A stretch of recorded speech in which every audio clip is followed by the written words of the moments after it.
உலகத்தில் உள்ள ஆண்கள் எல்லோரும் அப்படின்னு சொல்றார். உமையம்மனுடைய பலப்பாகம் தான் இந்த உலகத்தில் உள்ள பெண்கள் எல்லோரும். அப்ப எல்லா உயிர்களிடத்திலும் சிவன் சக்தியாக உட்கார்ந்திருக்கிறார் என்பதுதானே அர்த்தம். அவனின்றி ஓர் அணுவும் அசைவதில்லை.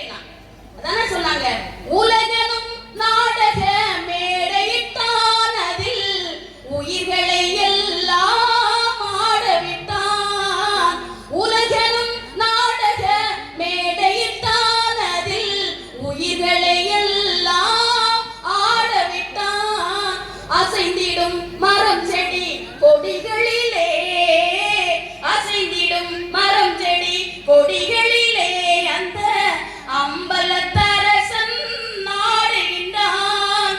ஆடுகின்றான் அடி தில்லையிலே, அதை பாட வந்தேன் அவன் எல்லையிலே.